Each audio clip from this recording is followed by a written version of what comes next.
People talk about it all the time, how stillness and quietness and silence have such a heavy weight, especially because you're blindfolded, so we didn't know where we're being taken.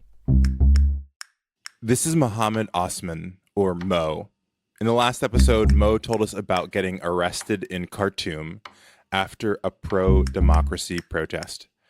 About a year later, Mo got into trouble again. We were doing some work with civil society for legal support, especially for torture survivors by security forces. They raided the office and then we got picked up from there by the security services. And then we've been taken, you're blindfolded all the way. We don't really know what's happening or what's going to happen next. Mo has this sort of low-key affect when he speaks. But the things that Mo has witnessed and done are hardcore. This was 2013. The genocide in Darfur had taken place about a decade earlier. The man mostly responsible for all that killing, Omar al-Bashir, was still in power. And Mo was about to learn a lesson about the nature of that power. After he'd been questioned, Mo's interrogator had him and a few other detainees brought to a room. And the room had, in one of the side walls, painted by chalk, this big bicycle. And then he asked me first to ride it. So there's a chalk bicycle, like a drawing of a bicycle on a wall. Exactly, yeah. Okay. Yeah. So there was this moment when he asked me to do this, and one of the detainees, who clearly was quite rough and beaten, started actually giggling. Because so what do you mean? We can't, it's not a real bike. We cannot do it. And in a very calm way, the interrogator said again, go and ride that bike. And after back and forth, he just laughed and listened. He's like, well, we're going to make you stay enough here to know that if we told you to do something, you will do it. It's not about the reality of it. So that was the power Mo was fighting against in Sudan under Omar al-Bashir. When they told you to ride a bicycle drawn in chalk on the wall, you behaved and believed like it was a real bicycle. And that was very clear, the psychological aspect of it, of subjugating people to do things, losing the critical faculty of realizing what's real and what's not. Several years later, in 2018, Mo became a researcher for Human Rights Watch. And since then, he's been fighting that power by investigating and documenting what's real and what's not in Sudan. This is a power conflict. This is a conflict about regional interest, about global interests. This is a conflict when there is a world that, years and decades ago said never again, and it happens again and again and again. This is Rights and Wrongs from Human Rights Watch. I'm Ngofen Mputubwele. This is the second in our two-part series on Sudan, our attempt to explain what's going on in that country. Because as you probably know, the news has been bad, really bad. Fighting in Khartoum, mass killings in Darfur, again, another possible genocide in the works. It began a little over a year ago as an argument between two top generals. It's now become a full-blown civil war. I think the numbers now are approximately 14,000 people killed, but then 10 million displaced. In part one, me, Mo, and another member of the African diaspora, historian Dr. Christopher Townsell, we brought the story up to about 2019. The backstory of what led up to the current crisis, which now we'll do our best in this episode to explain. It's kind of complicated. Recap. The dictator is deposed. On December 19th, 2018, a revolution started to spread throughout Sudan. The democracy movement that had started with the Arab Spring and that Mo had been a part of, it hadn't gone away, but neither had the dictatorship. Omar al-Bashir stayed in power by spending lavishly on security. Coup-proofing, it's called. There were two main players. One, the Sudanese Armed Forces, or SAF. They had about 300,000 soldiers, And then second group was the RSF, or Rapid Support Forces, with about 100,000 soldiers. And for years, it had worked. That bicycle stayed chalked on the wall.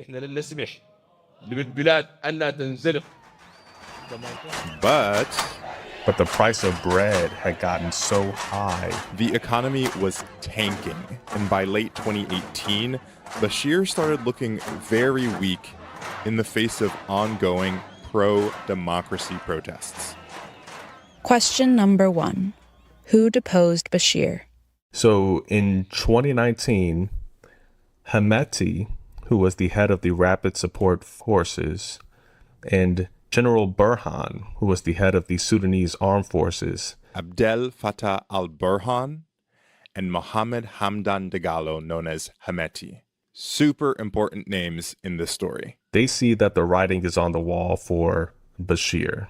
So on April 11th, 2019, they made a move that surprised civilians and Bashir. Hemeti and Burhan Sudan's longest-serving leader has been arrested. arrest Omar al-Bashir. This was celebrated in the streets of Khartoum. But here you have a pretty uneasy political situation. The pro-democracy movement has succeeded in pushing Bashir out of power. But it was Bashir's lieutenants, Hemeti and Burhan, who actually had the power to arrest him. Up till now, these two men had been working with Bashir to suppress protesters, even killing scores of them in Khartoum. But within hours of arresting Bashir, these same guys, they suddenly turn around to civilian leaders and say, hey, we want to work with you to restore democracy. Question number 2. Who are these guys? We want free and fair elections and for the Sudanese people to pick who they want. Remember our two generals? Well, that's one of them, Hemeti, the head of RSF, the Rapid Support Forces.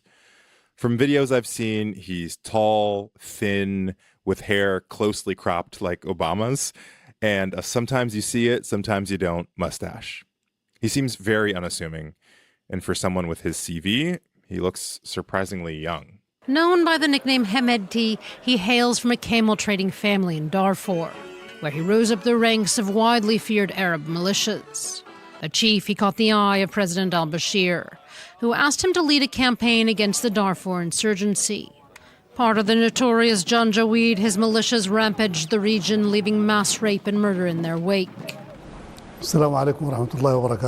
And this is the other general, General Burhan of SAF. He's fleshy, thickly mustached, and in videos he's often in uniform, wearing aviator sunglasses and a beret. So Hemeti, slight and unassuming. General Burhan, big and blustery. General Burhan had fought in Darfur, where he worked closely with Hemeti and the Janjaweed. Here's another bit of important information. Burhan and Hemeti aren't just military men, they're rich military men. To maintain the RSF's loyalty, Bashir gave Hemeti financial autonomy and allowed him to take control of some of Darfur's gold mines. Hemeti controlled those gold mines, rented out RSF soldiers as mercenaries, and cultivated a network of foreign leaders and businessmen. General Burhan and the SAF made money in a kind of crony capitalism. After they deposed Bashir in 2019, Burhan is named chair of the governing council and Hemeti vice chair. The idea was to share power with civilians until a democratic process could be put into place. And so in the interim from 2019 until 2021, you had this kind of transitional council where you had a joint civilian and military unity government, right? It was agreed that there would be a transitional council where the army would be in charge for 18 months, but then they would hand over power to civilians for 18 months. Hold on one moment. Okay, pause here. Burhan and Hemeti have been in charge for close to 18 months, and they're about to hand over the reins to a civilian government for the next 18 months. And Professor Townsend's kid, just entered the Zoom room. We'll be right back after the break. Capitalism moves mountains, sometimes literally. It shapes our lives in so many ways. But more and more people are asking, is capitalism the solution or the problem? I'm John Biewen, host of Scene on Radio, the Peabody-nominated podcast that asks big questions about who we are really. Listen to our Season 7, Capitalism, available now wherever you listen. That's SCENE on radio. Question number 3. What could go wrong? In 2021, the Sudanese military, led by Burhan, and the Rapid Support Forces staged a coup. So the two men responsible for kicking Bashir out staged a coup in 2021 to basically undermine the kind of civilian process, right? Mm-hmm. So they're with the civilians in 19 because the civilians are protesting. They're with the civilians. Everyone, they're like, all right, let's get Bashir out. Bashir's out. But by 2021, they're like, just kidding. We're in charge. Exactly. I think what makes it more unfair that there were years when we were there. Like, we ousted the dictatorship. We were building a democracy that got hijacked. And I think that even make it harder moving from this place of hope when Sudan was really a beacon of hope in the region of a vibrant civil society and vibrant activism. And then that got snatched by military dictators under, the watch of the world that allowed it to happen in the first place. You said under the world's watch. Do you feel that people outside of Sudan failed Sudan? Yeah, I think we can even quickly track that to the last few years of al-Bashir dictatorship, right? Which is like kind of isolated, he's wanted by the International Criminal Court, US sanctions. And then in the last years, we start seeing al-Bashir and his regime more and more becoming closer to the US because of intelligence and counterterrorism cooperation. We start seeing the regime at that time getting a bit more concessions because of the support to the EU migration control plans. And this is the moment when people are like, but what about the human rights issues that you stood for? And you said, well, we are against this dictatorship because it oppresses people. The moment you see your own benefits, then you start conceding very quickly. When the revolution happened, Mo says, the Sudanese people wanted accountability. They wanted justice for victims of the former regime. They wanted that chalk bicycle on the wall to be erased. Most of the international actors, from the European Union, the United States, did not really prioritize that. They prioritized the question of stability. Over and over, people told them stability cannot be sustained if you have people who are not willing to see a transition reaches its final station around achieving sustainable democracy. That just never happens. It's still 2021. Burhan and Hemeti have arrested some of the civilian leaders of the government, and the military is now fully in charge. And as Mo just said, the international community just sort of lets it happen without much protest. But Burhan and Hemeti have their own problems. They have to figure out how to share power between them, between the SAF and the RSF. And this is where things really start to go south. Question number 4. How did all hell break loose? Okay, so the issue that basically explodes in April 2023, during the twilight of what should have been the period when Hemeti and Burhan are in power before they give power to a civilian council, there was disagreement between Hemeti and Burhan about the integration of the Rapid Support Forces into the Sudanese army. Burhan wants Hemeti's RSF to merge with the Sudanese Armed Forces in 2 years. 2 years. Hemeti disagrees. He's thinking, well, now I'm going to lose all of my basically political capital. And probably a lot of capital, too. Hemeti makes a counteroffer. A merger in 22 years. The civilian leaders split it down the middle and say, hey, 10 years. Room for compromise, right? Nope. And so it's in the midst of that disagreement that the Rapid Support Forces began launching coup operations last April 2023. We begin with some breaking news coming in from Sudan, where we're getting reports of heavy gunfire across the capital. The army and the RSF have been battling it out to have the upper hand in the capital. Sudan's Army Chief Abdel Fattah al-Burhan made his first appearance outside the Army's General Command since clashes erupted with the Rapid Support Forces. Talks to try to find an end to the bloodshed have failed to produce results. Anyone who says there is an agreement or a deal with the RSF or someone is helping is delusional. We don't strike deals with traitors or any party that betrayed the Sudanese people. As with all wars, of course, there have been massive civilian casualties. In Khartoum alone, fighting killed at least 13,000 people. Civilian deaths in Sudan have been hard to count, but that number is almost certainly an underestimate. So this is the beginning of the conflict that's still going on today, right now, with massive displacements of civilians and with the UN warning about a potential genocide. Question number 5. Given all that, why does the media almost always give the impression that this is an ethnic conflict?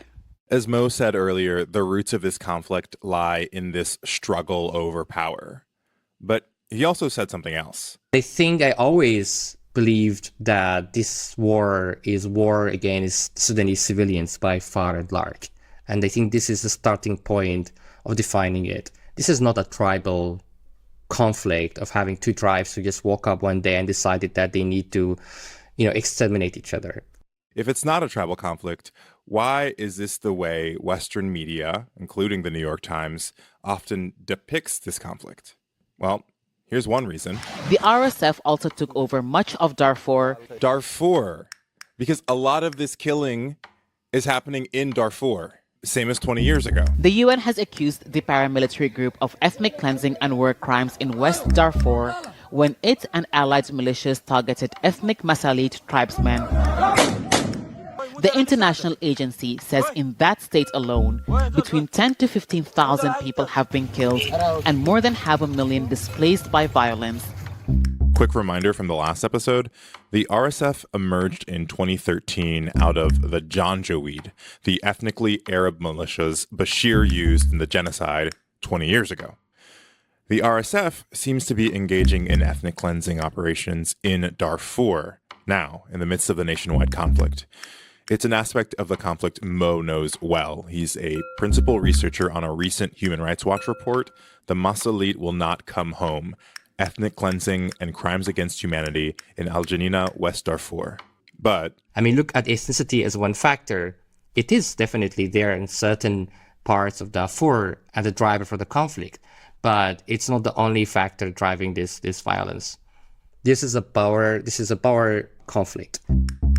Mo sees it as a struggle between democracy and authoritarianism. I think in a way to look at what's happening now, or what's happening since April 15 last year, the Sudanese people at that time were fighting a coup that took place in 2021. The coup by the military leaders of the Sudanese Armed Forces and the Rapid Support Forces decided to hijack the democratic transition for different reasons. It was a democratic transition that was very challenged. From the first hour, people took to the street very spontaneously, said no coup anymore. It continued till 2023. There were different negotiations. Sudanese people were no return to a military rule. We're not going to share power with human rights abusers and perpetrators. We cannot coexist. Democracy cannot coexist with abusers. And the same military leaders, they decided that they cannot coexist among themselves. So on April 15th, they went into war with each other. And Sudanese people have paid the price for it. Sudanese people, basically, their fight towards democracy have been again being taken, hijacked, and it's basically a fight for survival. Trying to find safe routes to flee, while at the same time trying to provide food, other services, healthcare, education, refuge to the people in Sudan. But still, people, in a way, trying to organize and to find their own path outside of this conflict. The thing is, the world is not listening to them. It's again and again we're seeing the world listening to the military leaders, the political elites in different sides. There is really no inclusivity for people who are actually on the ground. Many of them are facing daily risk of being bombed or shelled or arrested, detained, tortured, who work with very limited resources since there is really no humanitarian response to the crisis taking place in Sudan. These voices are sidelined. I'm Juanita Gubertus Estrada, America's director at Human Rights Watch. I used to be a congresswoman in Colombia. From climate change to creeping authoritarianism, the challenges facing Latin America and the Caribbean are very complex and are varied. The work we do is often difficult. Sometimes it's even overwhelming, but it is always, always rewarding. And it is thanks to our supporters that my team is able to continue to stand up for people's rights in the region, to shine a spotlight on crimes and abuses, to pursue justice and accountability, but most importantly, to prevent future violations. If you would like to join them in supporting our work, please visit hrw.org/podcast/donate. That's hrw.org/podcast/donate. Thank you. Imagine all the people. Imagine the greatest artists of our time united to save Darfur now. Question number 6. Why doesn't the world care so much this time? So, I just want to zoom out for a second. Starting in about 2003, the violence in Sudan's western region of Darfur caught the world's attention. In many ways, it's unfair, but it is nevertheless true that this genocide will be on your watch. And as I've been working on this episode, I'm wondering, what's changed? Why is this new conflict in the same part of the world with some of the same actors not getting the same amount of attention today? History might have something to do with it. Christopher Townsell pointed out that 20 years ago, the Darfur crisis came right after 9/11, at the beginning of the War on Terror and the Iraq War. And so within kind of Western media, this was the height of widely circulating polarizations, right? Where people were pitting Christianity against Islam. Some people were framing Arabs and Muslims as threatening to national security interests. And so when Darfur happens, we know that this was one of those odd moments where you had kind of bipartisan support for oppressed Sudanese people, because Darfur became a kind of microcosm for some people to say, look, in this country, Arab Muslims are persecuting Black people. That framing is still there. News reports still center on this ethnic aspect of the conflict. But Mo thinks the lack of interest might stem from something else. One of the things that I would realize in the way most of the Western media would cover Sudan for years is probably the inability to deal with complexities and nuances. It's maybe fear that the audience may not really comprehend the complexity and not really want to engage with it. And I think our work aims in so many ways to appreciate the complexity and say, yeah, it is complex and we're not going to give you all the answers, but we're not going to deny it is complex. And we're still going to dig in and try to do our best to bring you some facts about what's happening on the ground. This is a complicated story. I want you to imagine for a second you're holding a piece of paper. So I told you guys on the show I'm an etymology nerd. And the word complicated, it just means that it's something that comes with folds. And in order to uncomplicate it, we got to just unpack those folds. And that's what Mo is trying to do. He's trying to get us to figure out that this isn't some conflict that's like way beyond our grasp. It's something that if we just look at it closely and unpack it, we can understand it.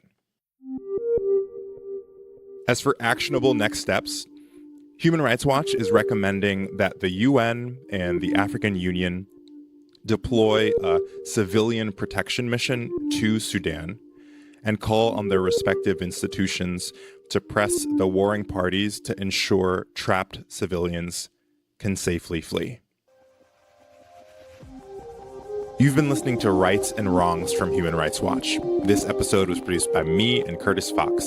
Our associate producer is Sophie Soloway. Thanks also to Ife Fatunase, Stacey Sullivan, and Anthony Gale. The archival clips in this episode are from Vox, France 24, Africa News, The Associated Press, The National News, The Daily Mail, and Al Jazeera. We are taking a summer break, but we'll be back with a new season of Rights and Wrongs on September 16th. I'm Gofen Mputubuele. Thanks so much for listening.